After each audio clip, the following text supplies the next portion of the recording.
Hi guys, അസ്സലാമു അലൈക്കും. Welcome back to Innas kitchen. ഞാനിന്നിവിടെ ഉണ്ടാക്കാൻ പോകുന്നത് ഒരു ചിക്കൻ കൊണ്ടുള്ളൊരു വെറൈറ്റി ഡിഷാണ്.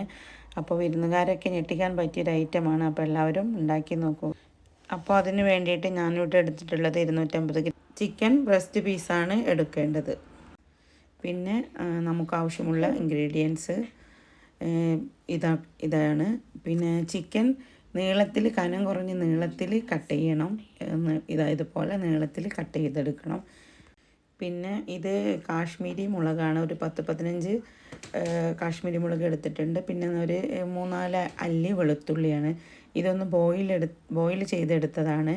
ആ വെള്ളം നമുക്ക് ആവശ്യമുണ്ട്. ഇത് കുറച്ച് അരച്ചെടുക്കാനുള്ളതാണ്.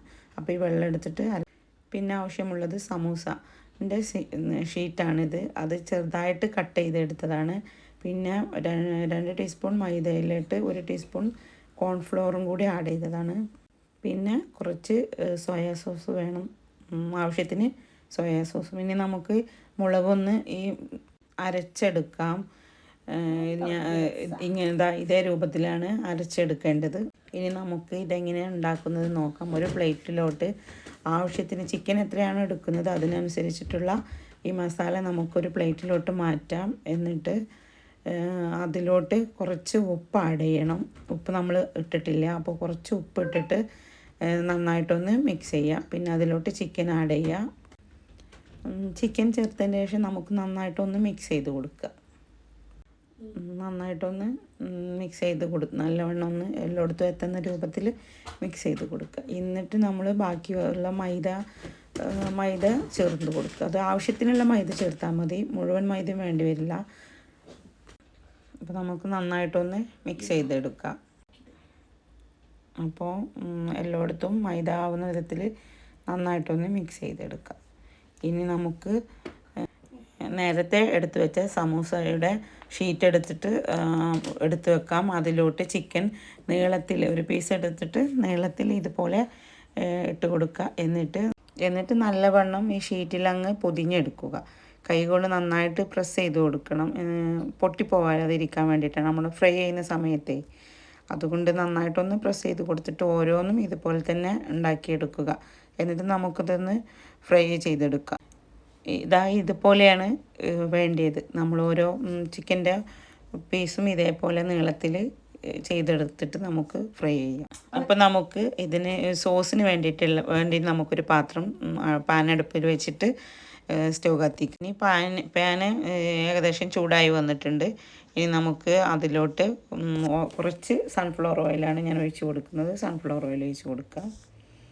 ആവശ്യത്തിന് കുറച്ച് മതി ഒഴിച്ച് കൊടുക്കാം.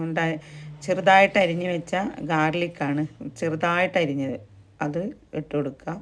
ഇനി അതൊന്ന് ഏകദേശം മൂത്ത് വരുമ്പോൾ നമുക്ക് നേരത്തെ അരച്ച് വെച്ച ചില്ലി പേസ്റ്റ് ഉണ്ടല്ലോ, അത് ആഡ് ചെയ്യാം. അത് ബാക്കിയുള്ള 2 ടീസ്പൂണോളം സോസിന് വേണ്ടിയിട്ട് നമുക്ക് എടുക്കാം. അത് നന്നായിട്ടൊന്ന് മിക്സ് ചെയ്ത് കൊടുക്കുക. അതിൻ്റെ ബാഡ് സ്മെല്ലൊക്കെ ഒന്ന് മാറുന്നത് വരെ ഒന്ന് മിക്സ് ചെയ്തെടുക്കുക.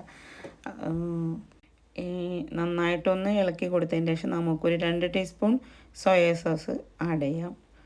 എന്നിട്ട് നന്നായിട്ടൊന്ന് മിക്സ് ചെയ്ത് കൊടുക്കുക. ഇനി നന്നായിട്ടൊന്ന് മിക്സ് ചെയ്തതിന് ശേഷം കുറച്ച് ഉപ്പും കൂടി ആഡ് ചെയ്യാം. ഉപ്പിട്ടിട്ടുണ്ടായിരുന്നില്ല, അപ്പോൾ അതും കൂടി ഞാൻ ആഡ് ചെയ്തിട്ടുണ്ട്. എന്നിട്ട് നന്നായിട്ടൊന്ന് മിക്സ് ചെയ്ത് കൊടുക്കും. കുറച്ച് വിനാഗിരിയും ചേർത്തിട്ടുണ്ട്. പിന്നെ ഇത് കോൺഫ്ലവറാണ്. ഒരു അര ടീസ്പൂൺ കോൺഫ്ലവർ 2 ടീസ്പൂൺ വെള്ളത്തിൽ മിക്സ് ചെയ്തിട്ട് ഇത് നമുക്കൊന്ന് ചേർത്ത് കൊടുക്കുക. എന്നിട്ട് നന്നായിട്ടൊന്ന് മിക്സ് ചെയ്ത് കൊടുക്കുക. ഇപ്പോൾ ഏകദേശം സോസ് റെഡി ആയിട്ടുണ്ട്. ഇനി അതിലേക്ക് കുറച്ച് പഞ്ചസാര ഞാൻ ആഡ് ചെയ്ത് കൊടുക്കുന്നുണ്ട്. ഇത് കുറച്ച് അത്യാവശ്യം എരിവും പുളിയും എല്ലാം കൂടി ഉള്ളൊരു സോസാണ്. അപ്പോൾ അതൊന്ന് ബാലൻസ് ചെയ്യാൻ വേണ്ടിയിട്ട് ഇത്തിരി പഞ്ചസാര ഞാൻ ആഡ് ചെയ്ത് കൊടുത്തിട്ടുണ്ട്. ഇപ്പോൾ നമ്മുടെ സോസ് ഏകദേശം റെഡി ആയിട്ടുണ്ട്. ഇനി നന്നായിട്ടൊന്ന് മിക്സ് ചെയ്ത് കൊടുത്തിട്ട് നമുക്ക് സോസ് മാറ്റി വെക്കാം.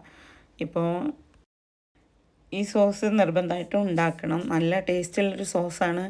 പിന്നെ ഇതിൽ ടിപ്പ് ചെയ്തിട്ടാണ് നമ്മളിത് കഴിക്കേണ്ടത്. അപ്പോൾ തീർച്ചയായിട്ടും ഉണ്ടാക്കണം. ഇനി നമുക്കൊരു പാൻ വെച്ചിട്ട് സ്റ്റവ് ഓണാക്കിയതിന് ശേഷം നമുക്കിതിലോട്ട് ആവശ്യത്തിനുള്ള എണ്ണ ചേർക്കാം. ഇത് നമ്മൾ ഫ്രൈ ചെയ്തെടുക്കാൻ വേണ്ടിയിട്ടാണ്. അപ്പോൾ പാൻ ഏകദേശം ചൂടായിട്ടുണ്ട്. ഇനി നമുക്ക് അതിലോട്ട് ആവശ്യത്തിന് ഓയിൽ ചേർത്ത് കൊടുക്കുക. സൺഫ്ലവർ ഓയിലാണ് ചേർക്കുന്നത്, വെളിച്ചെണ്ണ യൂസ് ചെയ്യരുത്, സൺഫ്ലവർ ഓയിലാണ് വേണ്ടത്. അപ്പോൾ ഏകദേശം എണ്ണ ചൂടായിട്ടുണ്ട്. ഇനി നമുക്ക് ഓരോന്നെടുത്തിട്ട് ഫ്രൈ ചെയ്യാം. അപ്പോൾ നീളത്തിലായതുകൊണ്ടാണ് ഈ വലിയ ചട്ടി എടുത്തിട്ടുള്ളത്. അപ്പോൾ ഇതാ ഓരോന്നും നമുക്ക് ഫ്രൈ ചെയ്ത് ഇതുപോലെ 2 സൈഡും ഇതുപോലെ ഇങ്ങനെ തൂങ്ങി നിൽക്കണം. അതുകൊണ്ടാണ് ഇതിന് ത്രെഡ് ചിക്കൻ എന്ന് പറയുന്നത്.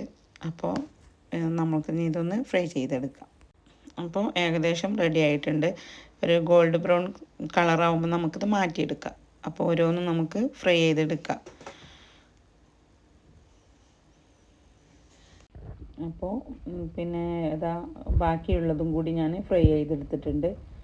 അപ്പോൾ തീ ഓഫ് ചെയ്തിട്ടുണ്ട്. ഇനി ഓരോന്നും ഇതാ ബ്രൗൺ കളറായിട്ടുണ്ട്. ഇനി നമുക്ക് ഓരോന്നും പ്ലേറ്റിലോട്ട് മാറ്റാം.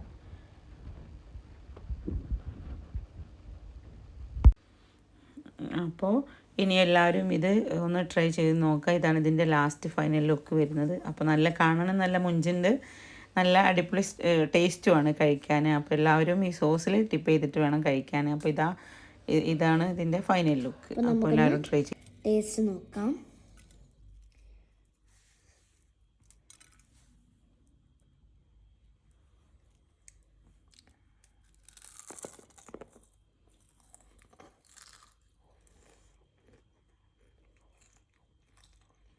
നല്ല ടേസ്റ്റ് ആയിട്ടുണ്ട്. എല്ലാവരും അപ്പോൾ ട്രൈ ചെയ്ത് നോക്കുക. ലൈക്ക് ചെയ്യുക, ഷെയർ ചെയ്യുക, സബ്സ്ക്രൈബ് ചെയ്യുക. Tata, bye bye.